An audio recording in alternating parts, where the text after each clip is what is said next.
viewers, I'm Dr.V.G.Mohan Prasad, Chairman of VGM Gastro Center, Coimbatore. Today I'll just discuss with you some points on obesity.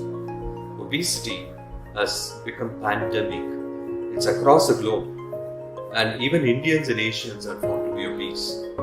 So, what is obesity? So, anyone who's weighing more than what he should be weighing is called obesity. So, if you take the height and weight, if you are 160 centimeters in height, your weight should be below 60 kilos. And if you're weighing if your height is 170 centimeters, you should be weighing less than 70 kilos.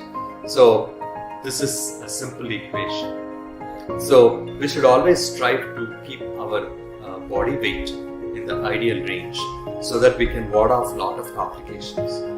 The complications could have a genetic predisposition, like a genetic background, and then superimposed on the environmental aspects.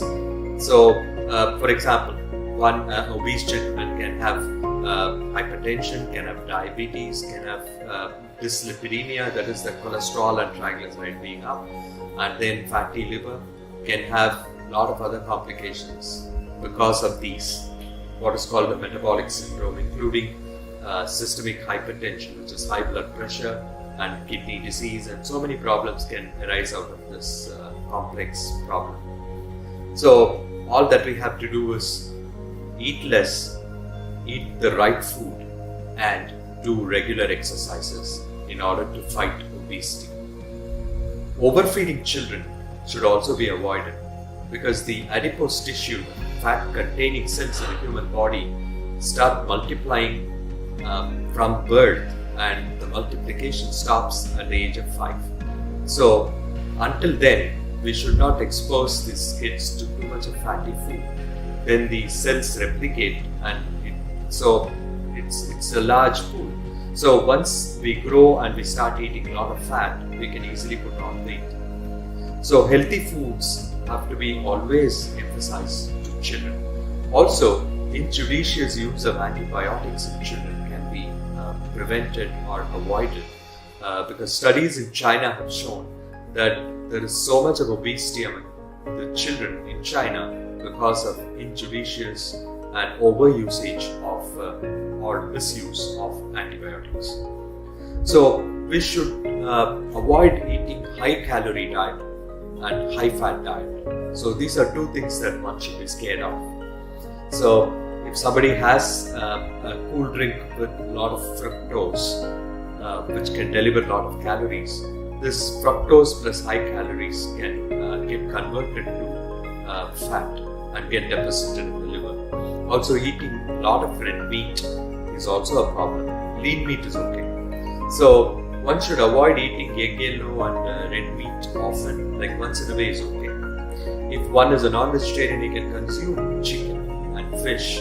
Fish is very good, and then egg white is good. If he's a vegetarian, so he should avoid all deep fat fried food. So fat should be lessened to about 30% of our dietary consumption, and the protein should be stepped up to about 50%. The protein consumption itself could be of two types, the first class or the second class proteins. The first class proteins are derived from the animal source, including milk and milk products. And one very good vegetarian source which can give a first class protein is soy protein. The soybean extract can give you first class protein. Egg white is good, chicken is good, fish is good, milk and milk products and soy protein have a lot of first class protein. And the second class protein comes from millets and pulses. So these can be consumed more. Carbohydrate consumption can be reduced. The Mediterranean diet and crash diets all have low carb or a zero carb diet. So lessen your carbohydrate consumption, be it rice, be it wheat, consume less. More of vegetables and fruits can help, have a satiety feeling because of increasing fullness in the stomach. So the fiber also helps to retard the emptying of the stomach. So the food stays for longer inside the stomach. So eat a lot of vegetables, eat a lot of fruits, lessen the fat consumption, increase on the protein, and lessen the carb, or even if you want to lose weight, zero carb probably is one of the best ways to go. By doing this, you can start losing weight. So one should not aim at losing more than a kilo in a month, or maybe 2 kilos in a month, but never beyond 4 kilos in a month. So complications could arise if one loses more than 4 kilos in a month. So it can be slow, gradual, and then the program has to be sustained. So, if we start, going scot-free in eating, then again we put on the weight back. So we should always maintain this sort of easy, simple, light food, and then also do exercises. Regular exercises are of paramount importance. Aerobic exercises are very, very good because they burn the fat. So whatever fat we have accumulated, we have to burn. So this is done by running, jogging, cycling, swimming, and all sorts of aerobic exercises. You can run on treadmill, you can go to the gym and work out. So at least 20 to 40 minutes in a day, 5 days a week is of paramount importance.